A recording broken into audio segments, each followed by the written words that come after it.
direção e para esta casa que vai ter uma grande transformação, como sabem. Vamos mudar de lugar. Eu precisava de um livro.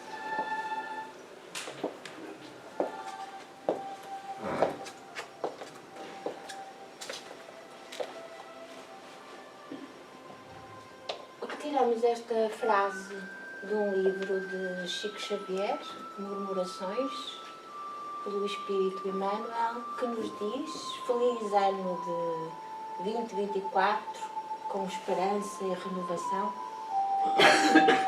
E esta frase: confiados em Deus, dilatemos todas as nossas esperanças, certos de que, conforme asseveram os velhos provérbios, o coração otimista é medicamento de paz e alegria.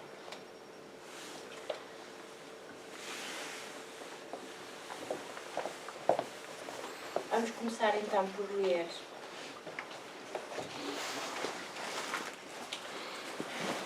uma mensagem do livro Fonte Viva, que se intitula Estás Doente. E são palavras do Senhor. E a oração da fé salvará o doente, e o Senhor o levantará. Estas palavras de Jesus estão no Evangelho de Tiago, capítulo 5, versículo 15. E Emmanuel comenta: todas as criaturas humanas adoecem. Todavia, são raros aqueles que cogitam de cura real. Se te encontras enfermo, não acredites que a ação medicamentosa, através da boca ou dos poros, te possa restaurar integralmente. O comprimido ajuda, a injeção melhora. Entretanto, nunca te esqueças de que os verdadeiros males procedem do coração. A mente é fonte criadora. A vida, pouco a pouco, plasma em torno dos teus passos aquilo que desejas. De que vale a medicação exterior se prossegues triste, acabrunhado ou insubmisso? De outras vezes, pedes o socorro de médicos humanos ou de benfeitores espirituais, mas ao surgirem as primeiras melhoras, abandonas o remédio ou o conselho salutar e voltas aos mesmos abusos que te conduziram à enfermidade. Como regenerar a saúde se perdes longas horas na posição de cólera ou de desânimo? A indignação rara, quando justa e construtiva no interesse geral, é sempre um bem, quando sabemos orientá-la em serviços de elevação.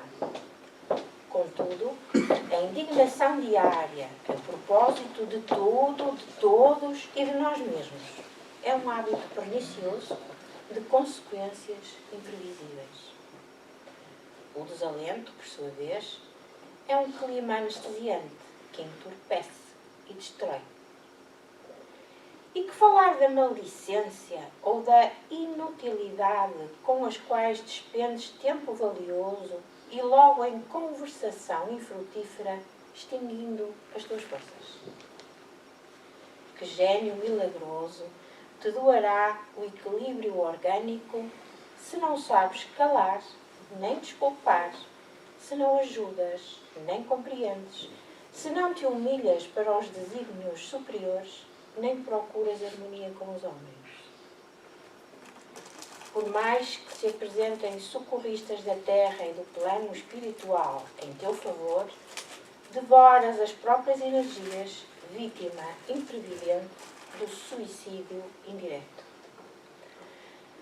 Se estás doente, meu amigo, acima de qualquer medicação, aprende a orar e a entender, a auxiliar e a preparar o coração para a grande mudança. Desapega-te dos bens transitórios que te foram emprestados pelo poder divino, de acordo com a lei do uso, e lembra-te de que serás, agora ou depois, reconduzido à vida maior, onde encontramos sempre a própria consciência. Foge à brutalidade. Enriquece os teus fatores de simpatia pessoal pela prática do amor fraterno. Busca a intimidade com a sabedoria pelo estudo e pela meditação. Não manches o teu caminho. Serve sempre. Trabalha na extensão do bem. Guarda a lealdade ao ideal superior que te ilumina o coração e permanece convicto de que, se cultivas o coração, guarda a lealdade ao ideal superior que te ilumina o coração e permanece convicto de que, se cultivas a oração da fé viva em todos os teus passos, aqui ou além, o Senhor sempre te levantará.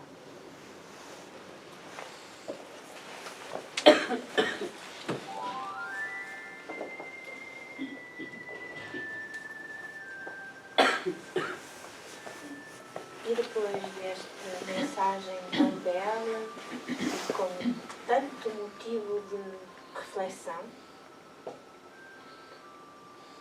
que achamos adequada para um início de ano, para iniciarmos a nossa transformação, o nosso aprimoramento moral, porque é esse o objetivo na nossa vida terrena. Vamos então, em conjunto, elevar o nosso pensamento até ao nosso querido Mestre Jesus, unirmos em nome dele os nossos corações, os nossos propósitos, a nossa vontade de melhorarmos dia a dia, no sentido da nossa evolução moral, para que dia a dia possamos nos aproximar daquele que é o Criador da vida, daquele que nos inspira, que nos protege a todos, porque todos somos filhos de Deus. E que na sua infinita bondade e justiça nos deu a capacidade de escolhermos o nosso caminho, dando-nos as orientações, mas também a liberdade. Por isso, Senhor, vos agradecemos a vossa bondade, a vossa justiça, a vossa misericórdia. E estamos aqui, Senhor, prontos para seguir o caminho que nos ensinaste, para seguir as mensagens que através de Jesus chegaram a nós.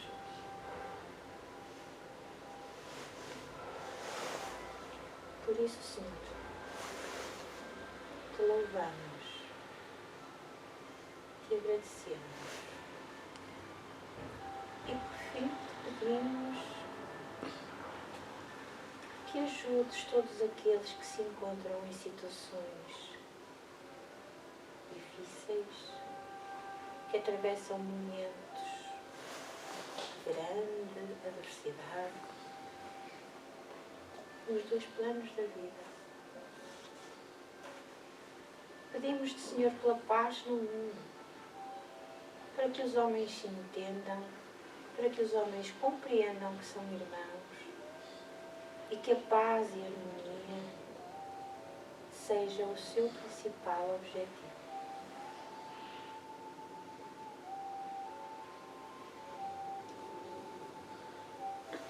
fica connosco, Senhor.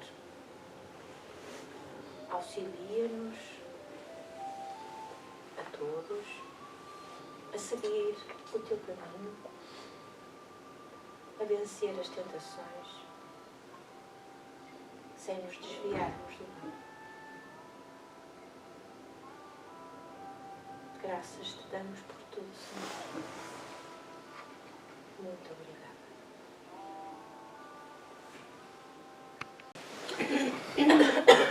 Perdão.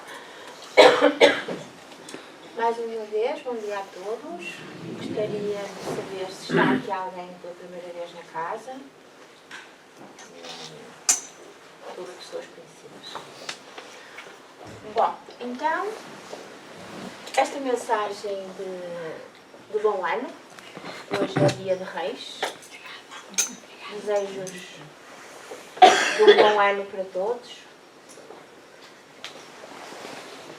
E passemos então àquilo que nos traz hoje aqui, que é o nosso primeiro estudo do ano de 2024. Dizia eu que vamos dar então início ao estudo do primeiro. Vamos dar início ao estudo do primeiro estudo do ano de 2024. E então vamos começar com o Livro dos Espíritos. Isto é o que nós vamos tratar: divisão da lei natural e lei da adoração. Mas, como de facto temos aqui. Não. Como de facto temos aqui muita coisa para refletir, decidimos fazer aqui uma pequena agenda para percebermos de que é que vamos falar. Porque da última vez, que foi em julho, que estudamos o livro dos médiuns, ficamos no final do primeiro capítulo. E então, achei que era melhor fazer um pequeno resumo, uma resenha daquilo que ficou para trás, para não cairmos, se me permitem a expressão, de paraquedas no meio de um capítulo, não é? Portanto, vamos falar da organização do Livro dos Espíritos, depois falamos do que é que trata a terceira parte, que é disso que nós vamos falar hoje, o que é a lei natural ou a lei divina, a sua divisão e a caracterização, depois falaremos das leis morais e então agora entraremos naquilo que faz parte do estudo de hoje, que é a divisão da lei natural. Depois passaremos ao segundo capítulo, que diz respeito à lei da adoração, e dentro deste segundo capítulo vamos estudar apenas os objetivos e a adoração exterior. Depois outros prosseguirão com o estudo deste segundo capítulo, que é de facto importante. Pronto, e depois trago-vos sempre umas leituras complementares, porque achamos que são interessantes. Ora bem, então falávamos da organização do Livro dos Espíritos. É claro que muitos daqui já sabem o que isto é, mas outros não têm ainda essa capacidade, porque pronto, ainda não chegaram lá, ainda estão há pouco tempo aqui na casa espírita, e acho que é sempre bom nós recordarmos e sistematizarmos, sobretudo, o nosso estudo, porque quanto melhor sistematizado estiver, melhor o compreendemos, não é? Então temos o Livro dos Espíritos, que é de que trata este mês, é o livro que vamos estudar, e o Livro dos Espíritos... Não quero um copinho de água? Não, é mesmo tosse. O Livro dos Espíritos está dividido em 4 partes. A primeira parte diz respeito às causas primárias, a segunda parte do mundo espírita, a terceira parte às leis morais, e está aqui escrita vermelho apenas para vos chamar a atenção que é disso que nós vamos tratar hoje, e a parte 4 da esperança e consolações. Portanto, digamos que O Livro dos Espíritos condensa, de facto, toda a doutrina. É o primeiro livro escrito por Allan Kardec. E era importante explanar estes conceitos aqui.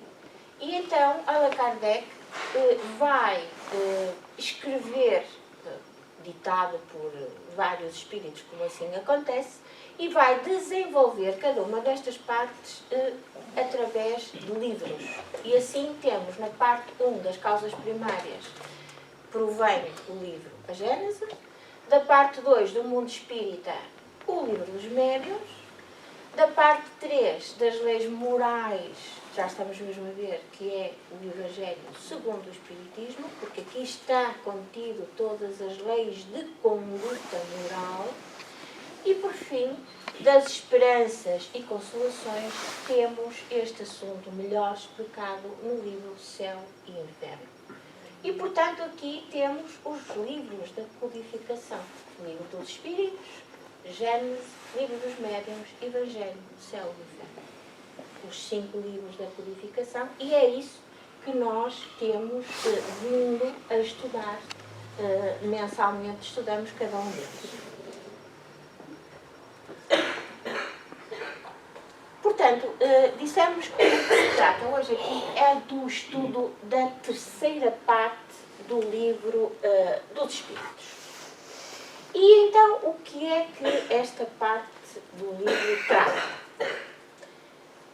Fundamentalmente, dá resposta a 3 questões. O que é a lei natural? E então, explica os conceitos da lei natural e da lei moral, e faz isto no capítulo 1, lei divina ou natural. Responde depois a esta pergunta, quais são as leis morais, e aqui temos nós elencadas as 10 leis naturais ou divinas. É claro que nós não vamos estudar hoje todas, não é? Porque era impossível. Mas estão a perceber então que é depois o terceiro grupo da terceira parte, como praticar as leis morais. E então, o conhecimento do homem sobre si mesmo para praticar as leis morais está aqui neste capítulo 12 com este da perfeição moral. É aqui que está uma das partes mais, é uma opinião pessoal, mais importantes do livro dos Espíritos, que fala sobre o homem do bem. Portanto, as características do homem do bem, que depois voltam a ser muito bem explicadas no Evangelho segundo o Espiritismo. Dúvidas? Passemos à frente, então. E então, o próprio Livro dos Espíritos, Allan Kardec pergunta: o que se deve entender por lei natural? E a resposta é: a lei natural é a lei de Deus. É a lei divina. É a única verdadeira para a felicidade do homem. Indica-lhe o que deve fazer ou deixar de fazer, e ele só é infeliz quando se afasta dela.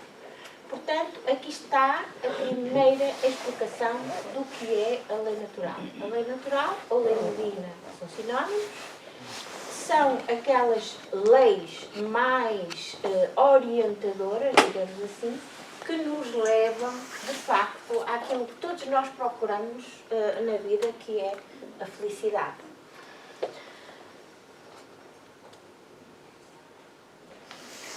Na questão 617, pergunta Allan Kardec: o que compreendem no seu âmbito as leis divinas? Concernem a alguma outra coisa que não somente ao procedimento moral? Significa que as leis divinas só dizem respeito ao princípio moral? É disso que se trata? A resposta dos Espíritos: todas as leis da natureza são leis divinas, pois que Deus é o autor de tudo. estuda as leis da matéria. O homem de bem estuda e pratica as da alma. Não vale a pena explicar mais nada, acho eu, porque isto é tão fácil de entender, mas se alguém tiver alguma pergunta, que ponha a mão no ar. E então pergunta outra vez a Allan Kardec, porque gosta sempre de sedimentar, que as coisas todas fiquem bem percebidas, que não haja dúvidas. E pergunta a ele, é dado ao homem aprofundar umas e outras? Umas as leis divinas, outras as leis da matéria. Resposta. Fizemos assim uma espécie de resumo, porque a resposta é longa, mas depois vamos tirando excertos para que compreenda. Portanto, Allan Kardec divide as leis divinas ou naturais em dois grandes grupos. As leis físicas, perdão, então, começo eu com a minha ajuda. Portanto, dizíamos que Allan Kardec divide. Aqui não é? É aqui. Pois é, mas já não dá. Comigo é assim. Ora bom, pronto, então Allan Kardec divide as leis divinas ou naturais em dois grandes grupos e eu gostava que refletissem sobre isto. Sobre as leis físicas, cujo estudo pertence ao domínio da ciência, e sobre as leis morais, que dizem respeito ao homem, às suas relações com Deus e com outros homens. Não é? Porque nós muitas vezes percebemos, mas o que é isto das leis morais? Mas o que é que isto quer dizer? O que é isto? Vamos dar a resposta mais aqui à frente. Mas, entretanto, vocês próprios vão pensando nisso, a ver se a resposta que depois aí vem é semelhante à vossa. Então, vamos aqui à nota do Allan Kardec, de onde tiramos aquele resumo, e vamos ler aqui um bocadinho. Entre as leis divinas, umas regulam o movimento e as relações da matéria bruta. As leis físicas, cujo estudo pertence ao domínio da ciência. Reparem que isto aqui é mais complexo, não é? É muito mais simples aquela divisão que eu achei que poderia fazer. As outras, que são as leis morais, dizem respeito especialmente ao homem, considerado em si mesmo, nas suas relações com Deus e com os seus semelhantes. Portanto, isto é que são as leis morais. São a relação do homem consigo próprio, a relação do homem com Deus e a relação do homem com os seus semelhantes. Contém as regras da vida no corpo, bem como as regras da vida da alma. E pergunta Allan Kardec, será possível que Deus haja prescrito aos homens o que noutra época lhes proibiu? Portanto, diz umas coisas numa altura da vida, da história da humanidade, e outras coisas mais tarde, e vocês já se estão a lembrar de quem? Moisés, não é? Claro. E respondem os espíritos, Deus não se engana. Os homens é que são obrigados a modificar as suas leis por serem imperfeitas. As leis de Deus são perfeitas. A harmonia que reina no universo material, como no universo moral, baseia-se em leis estabelecidas por Deus desde a eternidade. Portanto, aqui temos a resposta. É eterna a lei de Deus? Eterna e imutável como o próprio Deus. Pois, se as leis da natureza são sempre as mesmas, não é? São imutáveis. E nós, isto é outro tema que Allan Kardec fala muito e que acho que se calhar cabe falar aqui um bocadinho disso, que é os milagres. Não é? Não há milagres. Não existem. Porquê? Porque não se pode derrogar as leis de Deus. Não é? É impossível derrogá-las porque elas são perfeitas, em primeiro lugar, e são imutáveis. Certo? Isso depois vai ser muito bem falado e e descrito noutros livros da codificação, como a Gênesis e o próprio livro dos Médios também fala muito sobre os milagres. Continuando, acho, perdão falar assim, mas eu acho que esta é uma pergunta que nós todos devemos depurar. A questão 621, que pergunta Kardec onde está escrita a lei de Deus. E os espíritos respondem na consciência.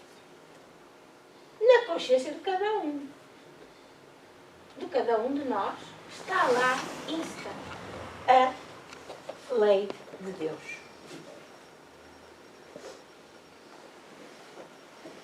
E depois, só para lembrar, logo no início, no primeiro capítulo do livro dos Espíritos, a primeira questão é: que é Deus? E respondem os Espíritos: Deus é a inteligência suprema, causa primária de todas as coisas. E depois desenvolve este tema com outras perguntas e temos na questão 13 os atributos de Deus. É eterno, imutável, imaterial, único, onipotente, soberanamente justo e bom. Focamos aqui este imaterial porque nós, como homens que somos, temos muita tendência para humanizar Deus, não é? E Deus não é humano. Deus criou a humanidade, mas Deus não é humano. E mais à frente, é evidente que os próprios espíritos dizem: pronto, isto é o que nós vos podemos dizer porque é isto que vocês compreendem neste momento da vossa evolução. Mais tarde saberão mais coisas. Portanto, há sempre aqui um grau de compreensão que vai aumentando, porque a nossa própria inteligência vai se desenvolvendo e vamos tendo a capacidade de entender o que nos dizem os espíritos. Vamos então falar um bocadinho mais sobre as leis morais, ou acham que já não vale a pena? Estava a ver se vos acordava. Pronto. Portanto, de tudo aquilo que é dito no livro dos Espíritos, e isto é digamos que um resumo daquilo que lá está, as leis morais não são leis abstratas.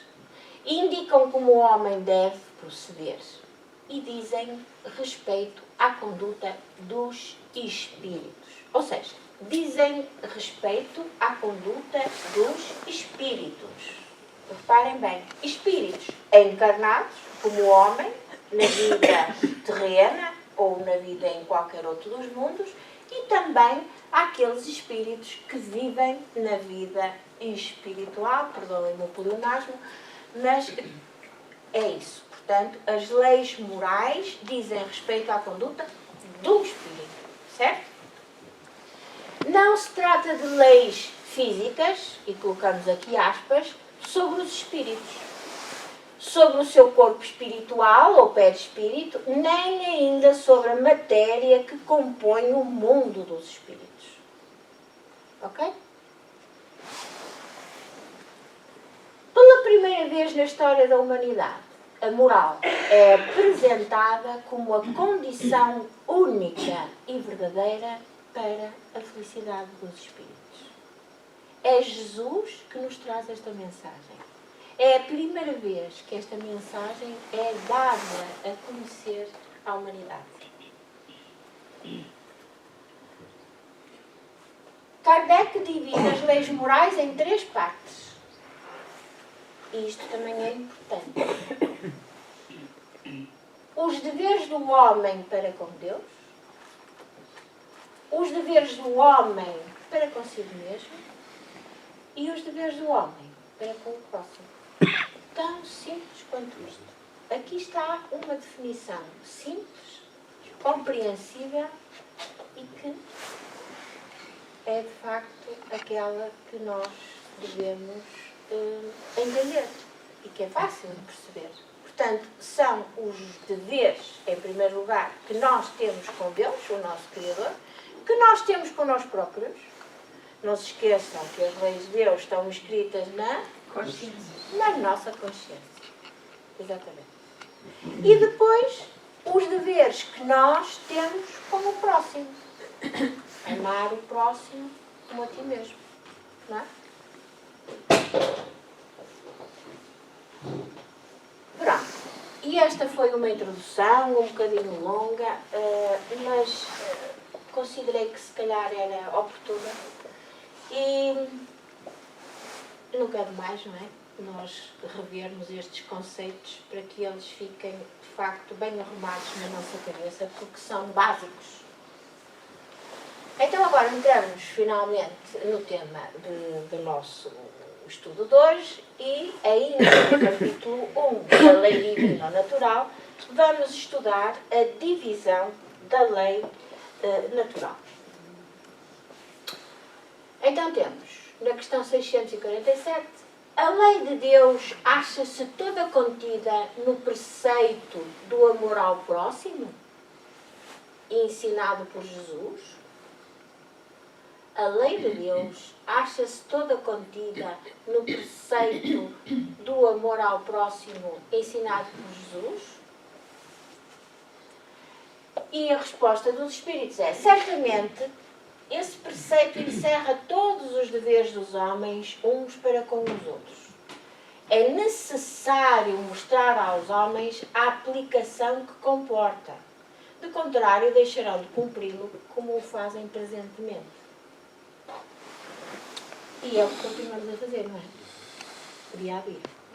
Esquecemos perfeitamente deste preceito do amor ao próximo, passamos por cima dele e achamos-nos os maiores, os mais capazes, os mais.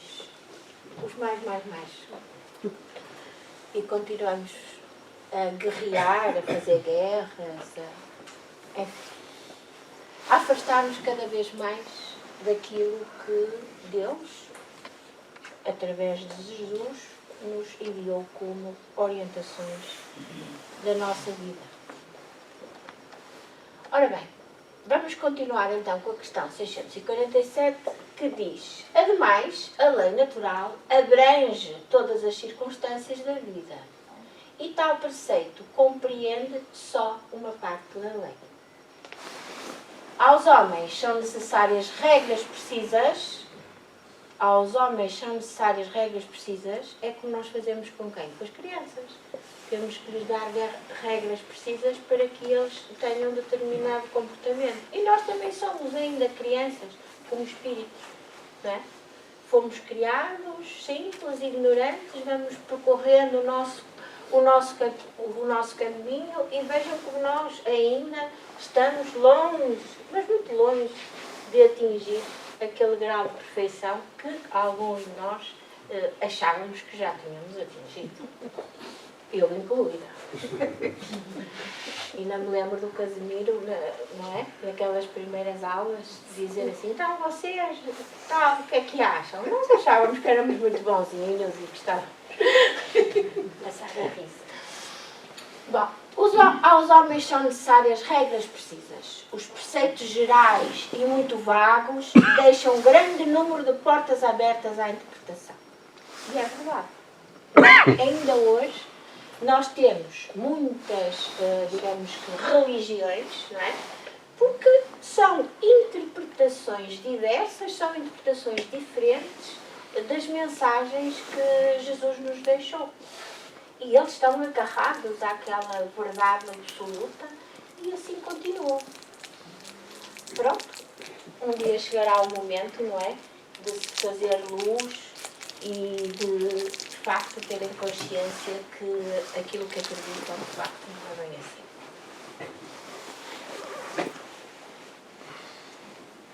Outra questão.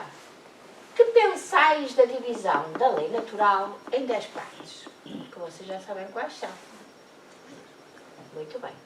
Compreendendo leis de adoração, trabalho, reprodução, conservação, destruição, sociedade, progresso, igualdade, liberdade e, por fim, a de justiça, amor e caridade. E repara que lhe respondem assim os Espíritos. Essa divisão da lei de Deus em 10 partes é semelhante à de Moisés, podendo abranger todas as circunstâncias da vida, o que é essencial. Pronto. Portanto, lembrem-se que, de facto, Moisés foi escolhido por Deus para conduzir o povo hebreu. E porquê o povo hebreu? Porque o povo era um povo monoteísta, portanto, acreditava num só Deus, e era, de facto, aquele que se aproximava à época mais daquilo que seria ou viria a ser a religião católica no seu melhor. De facto, Moisés teve necessidade de impor regras, também da parte da sociedade, porque eram povos ainda muito atrasados, não é? E, portanto, soltos no deserto durante tanto tempo, fizeram, de facto, várias atrocidades, se é que assim se pode dizer. Quando Moisés saiu e foi ter com Deus e recebeu as tábuas da lei, o que é que eles fizeram? Viram-se sozinhos, sem comando, juntaram as joias todas que tinham e fizeram os símbolos pagãos. Portanto, vejam como é que eles ainda eram assim, tão primitivos. Mas isso vai ser objeto de estudo mais tarde, portanto não vale a pena estarmos aqui a perder mais tempo com isso. E continuam os espíritos. E é interessante esta resposta é muito interessante. Se não, vejam. Podes adotar essa divisão da lei de Deus, portanto em 10 partes, sem que por isso seja absoluta.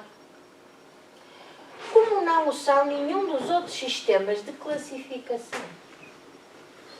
Porque todos dependem do prisma pelo qual se considere o que quer que seja. Agora pensem, porquê é que nós classificamos e dividimos as coisas?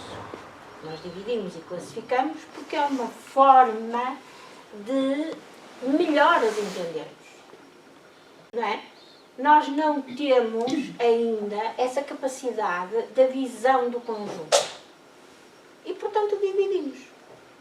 Para percebermos cada uma das partes. Mas depois também teríamos que ter o conhecimento suficiente para voltar a unir isso tudo outra vez. Isto acontece em tudo. Na religião, na ciência, não é? Dividimos a ciência na biologia, na física, na química, na matemática. Mas a ciência é uma só. Certo? Nós é que não temos capacidade ainda, eu digo ainda, porque teremos certamente, com o desenvolvimento intelectual que já vamos apresentando, teremos um dia essa capacidade da visão do todo. E aí vamos ter, de facto, e vamos chegar a conclusões bem diferentes. Continuando, a última lei de justiça, amor e caridade é a mais importante de todas, por ser a que permite ao homem adiantar-se mais na vida espiritual, visto que resume todas as outras. Dúvidas? Algum comentário? Enquanto eu vou buscar uma garrafinha de água, continuando. Para que vocês fiquem mesmo com isto aqui, para que não haja dúvidas e que vão fixando, aqui temos outra vez as 10 leis, as leis morais, como praticar as leis morais, que é a perfeição moral, e a lei mais importante é a lei divina ou lei natural, que se divide em...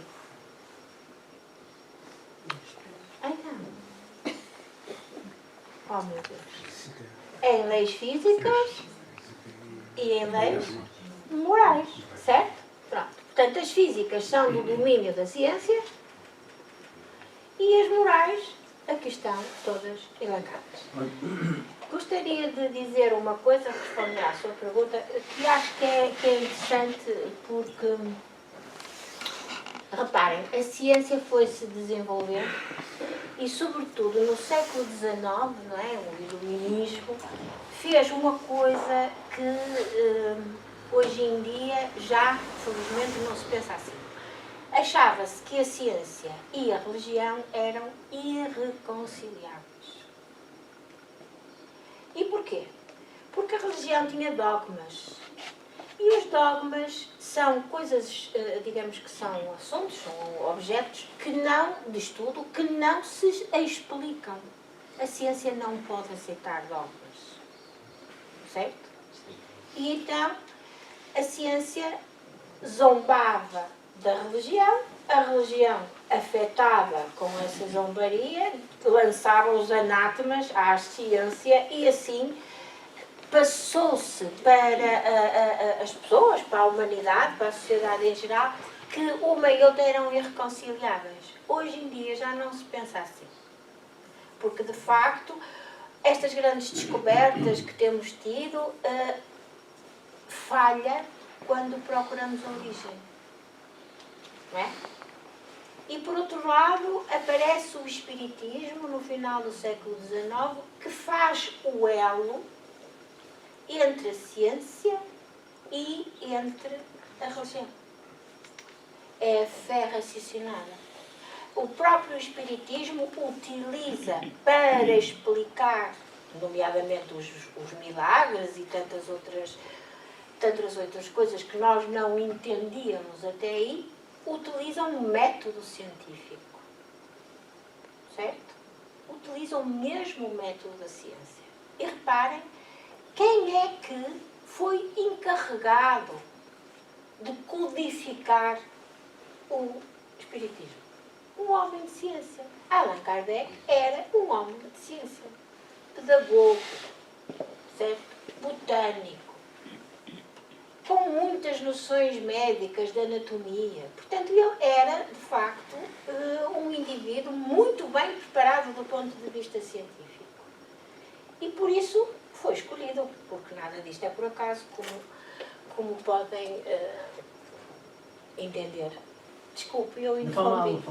Eu não entendo, há aqui uma lei que eu não entendo mesmo, por isso é que eu gostava de perguntar. A lei da destruição eu não consegui. Pois lá chegaremos. Pois. Lá chegaremos. Não hoje, porque senão ficávamos aqui muito tempo. Claro. Mas lá chegaremos. Eu convido-o a ler. Convido-o a ler em primeiro lugar. Leia. E depois traz as suas dúvidas para quando ela for aqui explicada. Está bem? Pronto, vamos continuar. Vamos então passar à segunda lei, que é a lei da adoração. E fomos buscar isto ao livro, ao Evangelho, segundo o Espiritismo, Homem no Mundo, que está no capítulo 16.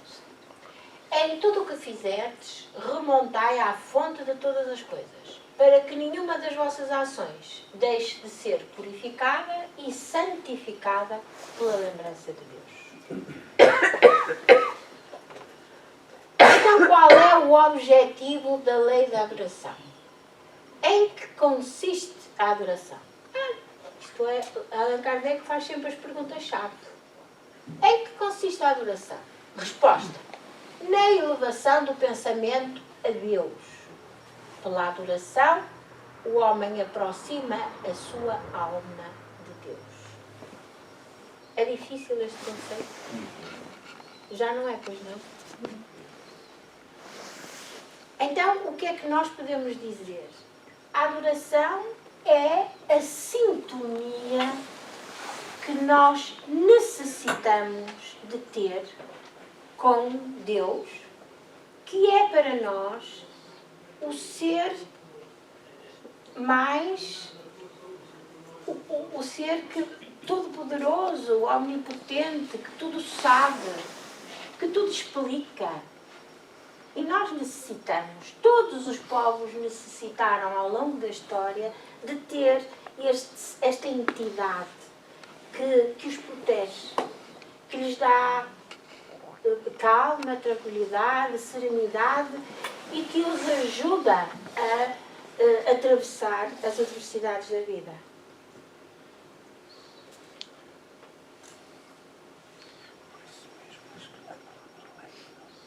adoração origina-se de um sentimento inato ou é fruto de ensino? Pergunta Allan Kardec. Resposta aqui dos espíritos. Sentimento inato, como é o da existência de Deus. A consciência da sua fraqueza leva o homem a curvar-se diante daquele que o pode proteger. Portanto, era isso de que falávamos, não é? Nós temos necessidade de acreditar. De acreditar em alguém que nos pode, em algo superior a nós, que nos pode ajudar, que nos compreende, que nos ama. Nós temos essa necessidade como homens. Pergunta seguinte. Terá havido povos destituídos de todo o sentimento de adoração? E a resposta dos espíritos. Não. Nunca houve povos de ateus. Povos de ateus. Todos compreendem que acima de tudo há um ente supremo. Pode não ser Deus. Pode ser o Jeová, o Alá, ou outros assim, o Buda. Mas, de facto, tudo são entes supremos. E se nós formos ver, e se formos comparar, todos eles têm as mesmas características que nós, não é, conseguimos, ainda com as nossas limitações, atribuir a Deus. Poder-se-á considerar a lei natural como fonte originária da adoração? Faz muito sentido esta questão. Não faz?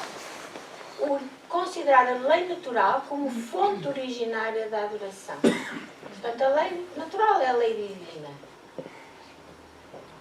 E agora vejam a resposta. A adoração está na lei natural porque resulta de um sentimento inato no homem.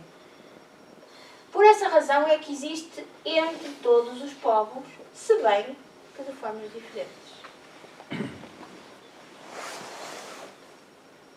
Então agora passamos a outro tema dentro da lei da adoração, que é a adoração exterior. E Allan Kardec questiona. A adoração precisa de manifestações exteriores? Resposta. A adoração verdadeira é do coração. É sincera. É aquela que nós sentimos, não é? Que não precisamos de mostrar. Podemos estar sozinhos a ter uma conversa. Nós e Deus. Em todas as vossas ações, lembrai-vos sempre de que o Senhor tem sobre vós o seu olhar. É como aquele que já falamos a propósito de outros estudos, não é? Do cimo da montanha, a visão é de facto uma visão muito mais completa, não é? Muito mais abrangente. É essa que Deus tem de nós. Será útil a adoração exterior? Sim, se não consistir num vão simulacro. É sempre útil dar um bom exemplo, mas os que o fazem somente por afetação e amor próprio, desmentindo com o proceder a aparente piedade, não só dão mau exemplo, como não imaginam o mal que causam. Se nós pensarmos naquela parte do Evangelho segundo o Espiritismo, em que nos falam sobre os fariseus e a forma como eles se comportam no templo, não é? Portanto, vêm com aquelas vestes para dar nas vistas, põem-se ali no meio para toda a gente os ver, e então aí praticam os seus atos de adoração a Deus, mas para que todos sejam vistos. E depois saem do templo e são maus, e são orgulhosos, e são mentirosos, e são hipócritas. É isso que esta questão se refere. Tem Deus preferência pelos que o adoram desta ou daquela maneira? E a resposta é: Deus prefere os que o adoram do fundo do coração. Há um bocado era com sinceridade. Agora é do fundo do coração. Com sinceridade. Fazendo o bem, evitando o mal. Prefere estes aos que julgam honrá-lo com cerimónias que não os tornam melhores para com os seus semelhantes. Portanto, são cerimónias inúteis. São rituais inúteis, porque não vão fazer bem a ninguém, senão a eles próprios. Todos os homens são irmãos e filhos de Deus. Ele, Deus, atrai a si todos os que obedecem às leis, qualquer que seja a forma sob que as exprime. Portanto, passa-se por cima, obviamente, de religiões, de crenças, de tudo, não é? Aqui, o que importa é a ligação com Deus.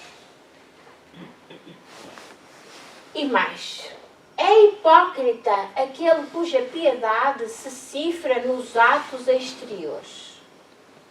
Mau exemplo dá todo aquele cuja adoração é afetada e contradiz o seu procedimento. Foi aquilo que acabamos de falar sobre o exemplo mais falado no Evangelho segundo o Espiritismo, que é o dos fariseus e o dos aqueles outros, ai meu Deus, os escribas. Declaro-vos que somente nos lábios e não na alma tem religião aquele que professa adorar o Cristo, mas que é orgulhoso, que é invejoso, que é cioso, que é duro e implacável para com o outro, ou ambicioso dos bens deste mundo. Portanto, isto não adianta nada, não é? Não adianta nada nós fazermos de conta que estamos a adorar, a louvar Deus e, por outro lado, temos este comportamento para com os outros. Deus que tudo vê dirá: o que conhece a verdade é 100 vezes mais culpado do mal que faz do que o selvagem e ignorante que vive no deserto. Portanto, vejam aqui a responsabilidade que os espíritos estão a mencionar, daqueles que já sabem, daqueles que já têm conhecimento e continuam a ter o mesmo comportamento. Portanto, esses são ainda muito mais, digamos que as suas faltas vão ser são mais importantes do que os que nada sabem, os tais selvagens. Agora temos uma banda.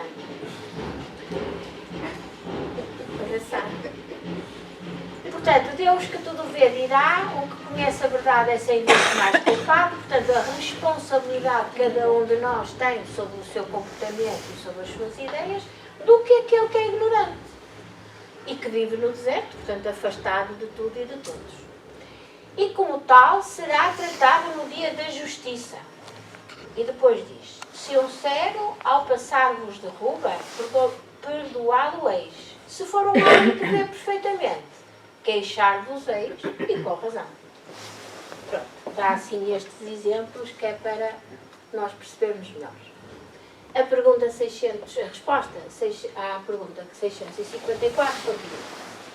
Não pergunteis se alguma forma de adoração há que mais convenha, porque isso equivaleria a perguntar-te se mais agrada a Deus ser adorado num idioma do que noutro. É impensável, não é? Pois nós todos somos filhos de Deus e somos todos irmãos. Ainda uma vez mais vos digo: até ele não chegam os cânticos, senão quando passam pela porta do coração. Portanto, isto é para nós percebermos de facto que a nossa adoração a Deus passa pela sinceridade, pela verdade, pela intenção com que o fazemos. Isso é que é fundamental. Agora, a forma, se é para os outros verem, é evidente que Deus não quer assim. Se é num idioma diferente, não tem importância nenhuma. O que interessa é a força do pensamento, não é? Porque o pensamento passa por cima dos idiomas e dessa linguagem. É a linguagem do pensamento que nós ainda não sabemos muito bem definir. Na questão 655 diz: merece censura aquele que pratica uma religião em que não crê do fundo da alma. Portanto, pratica uma religião sem crença, fazendo-o apenas pelo respeito humano e para não escandalizar os que pensam de modo diverso? Isto é muito frequente ainda hoje em dia. Resposta dos espíritos: nisto, como em muitas outras, a intenção constitui a regra.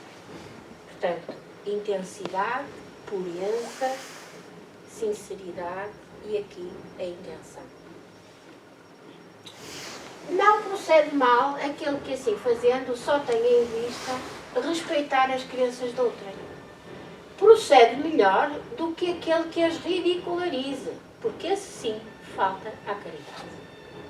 Aquele que a pratique por interesse e por ambição torna-se desprezível aos olhos de Deus e dos homens. Também cá temos destes hoje em dia. A Deus não podem agradar os que fingem humilhar-se diante dele apenas para granjear quem? O aplauso dos homens. Aos fariseus, que também hoje há, não é?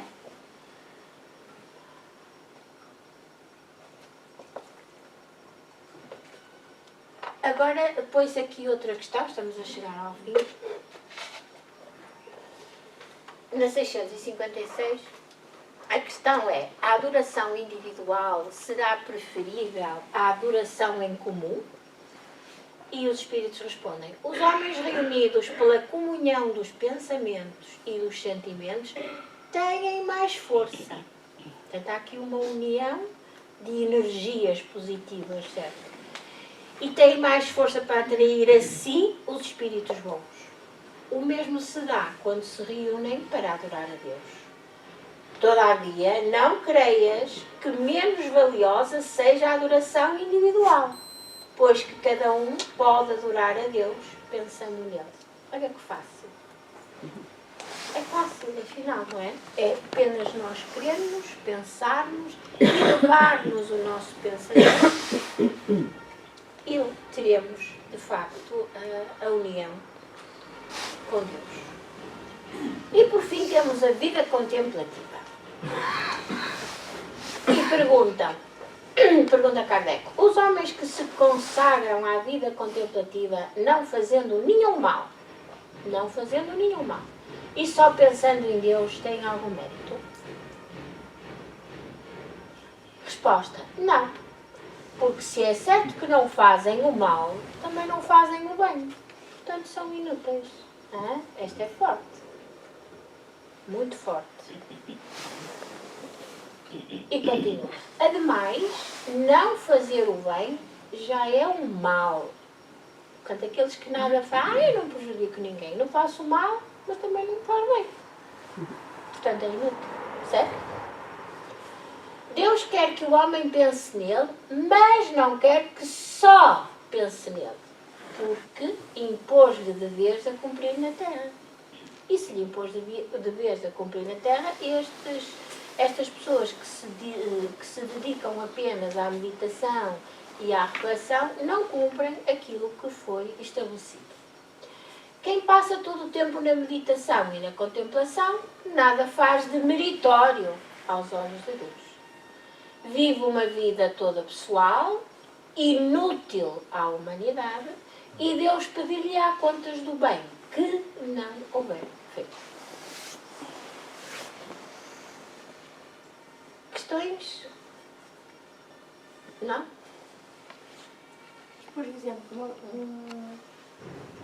uma pessoa, aqueles monges que estão e não podem contribuir para a paz, irradiando energia. Eles contribuem para a psicosfera, eles melhoram a psicosfera, mas efetivamente bem não fazem nenhum. Com os outros, não é? Aí é que estão os nossos testes. Exato, porque eles estão isolados do mundo, não têm provas, não é? Eles melhoram a psicosfera, pois sem dúvida, não é? Todos nós sabemos a influência que os espíritos bons e maus têm no nosso dia-a-dia. Mas, de facto, eles também não passam por adversidades, não passam por provas.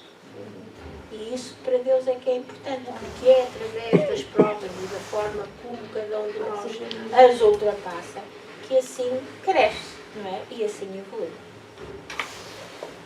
Pronto, trouxe-vos aqui, como sempre, uma leitura complementar, porque acho interessante termos outra noção e achei muito interessante esta. Está na Revista Espírita, de novembro de 1860, no capítulo Dissertações Espíritas, e é uma mensagem ditada por Santa Teresa. E fala sobre o homem.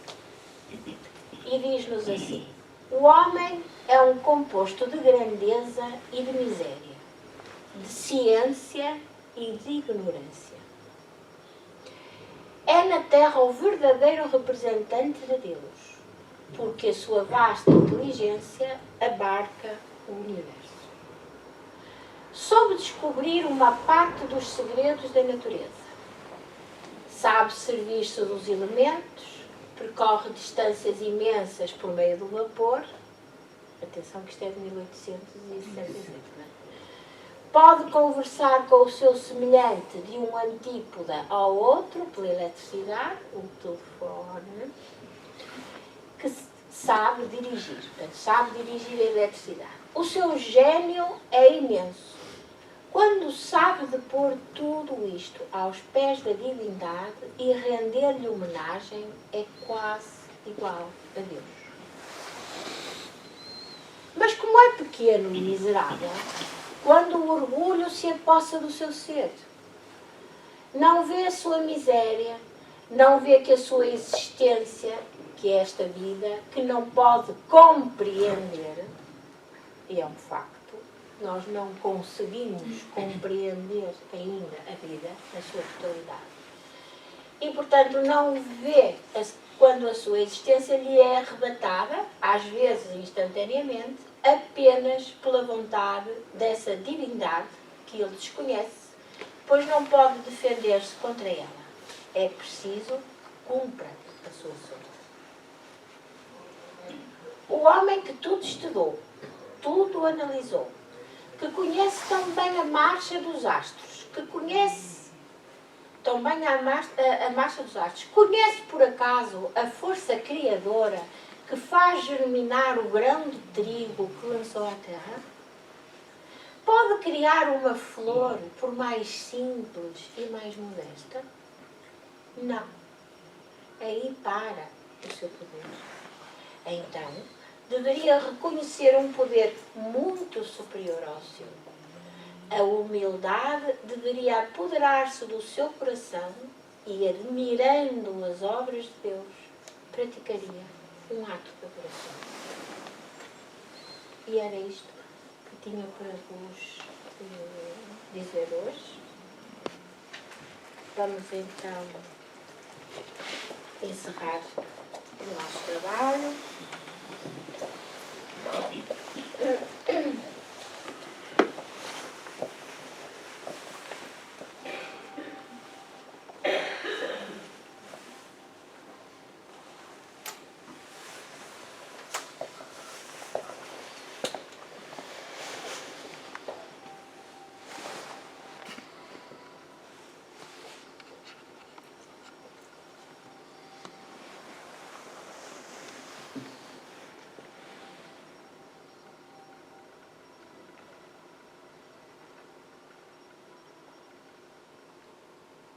No final deste estudo, ficamos um bocadinho mais conhecedores da tua bondade, da tua infinita misericórdia e, sobretudo, da tua vontade de ver a tua criação, Senhor, a evoluir e a cumprir os objetivos que nos deste.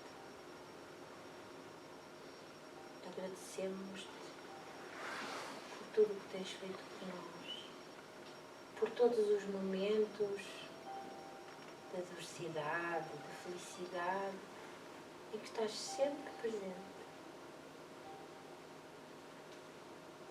Agradecemos-te por esta imensidão de conhecimentos que pões à nossa disposição para que possamos transformar-nos, melhorar-nos e, para além disso, dar o exemplo a todos aqueles que convivem connosco. Educar os nossos filhos, os nossos netos, levar estes conhecimentos para a nossa família, para os nossos amigos, através do nosso exemplo, melhorar pouquinho que seja a forma como a sociedade se comporta. Pedimos-te, Senhor, no início deste ano, que tragas aos dirigentes dos países que beligeram a luz, a consciência do amor ao próximo, do amor a Deus sobre todas as coisas, para que possam, de alguma forma, terminar